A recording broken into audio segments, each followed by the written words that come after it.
Miss Nandini. तो आज हम लोग पढ़ने जा रहे हैं हार्डी-वीवर प्रिंसिपल के बारे में।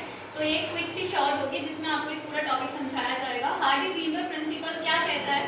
हार्डी-वीवर प्रिंसिपल ये बताता है कि जो जीन पूल होता है, यानी कि जो टोटल नंबर ऑफ जीन्स होते हैं और उनके अलील्स होते हैं किसी भी पॉपुलेशन के अंदर, वो हमेशा कांस्टेंट रहते हैं।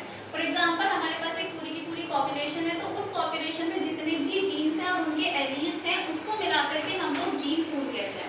तो इनके अकॉर्डिंग जितने भी जीन्स और उनके एलील्स हैं वो हमेशा कांस्टेंट रहते हैं। इसी चीज को हार्डी-वीवर प्रिंसिपल कहा जाता है या फिर जेनेटिक इक्विलिब्रियम कहा जाता है।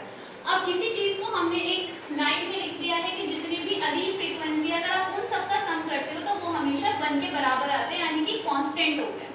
इसी में हम लोग 3 तरह के फॉर्मूलाज यूज करते हैं इससे रिलेटेड क्वेश्चंस को सॉल्व करने के लिए। पहला फॉर्मूला होता है p + q = 1। Second is p + q का होल स्क्वायर = 1। अगर आप इस प्रॉपर्टी को खोल दोगे तो आपका p² + q² + 2pq = 1। p इसमें रिप्रेजेंट करता है होमोजाइगस डोमिनेंट एलील्स को, q रिप्रेजेंट करता है होमोजाइगस रिसेसिव एलील्स को और 2pq आपका हेटेरोजाइगस एलील्स को रिप्रेजेंट करता है। अगर हम लोग यहाँ पर बात करते हैं कि कौन कौन से असम्पशंस हैं या फिर कौन कौन सी ऐसी कंडीशंस हैं जिसके अंदर ये हार्डी-वीवर प्रिंसिपल फॉलो होता है। सबसे पहली कंडीशन है कि जेनेटिक ड्रिफ्ट नहीं होना चाहिए, यानी कि पॉपुलेशन जो एक जगह रह रही है वो बटनी नहीं चाहिए, 2 जगह नहीं होनी चाहिए, जिससे कि जीन पूल में कोई भी चेंजेस ना आए। सेकंड आता है माइग्रेशन नहीं होना चाहिए, यानी एक पॉपुलेशन में जितने इंडिविजुअल एक जगह रह रहे हैं वो वही रहने चाहिए, वो कहीं और माइग्रेट करके जाने नहीं चाहिए।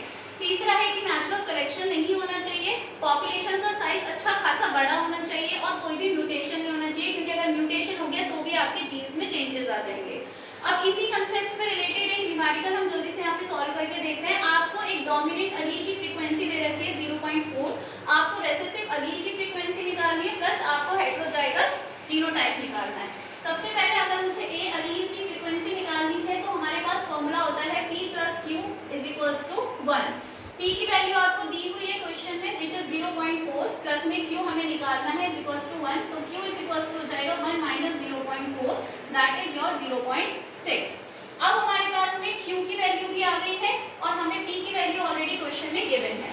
तो अब हमें निकालना है 2pq।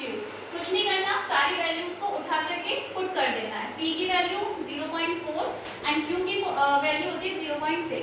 जब आप इन सबको मल्टीप्लाई करोगे तो आपका आंसर आ जाएगा 0.48। That's it. आई होप आपको टॉपिक क्लियर हो गया होगा। चलिए मिलते हैं आगे दूसरी वीडियो।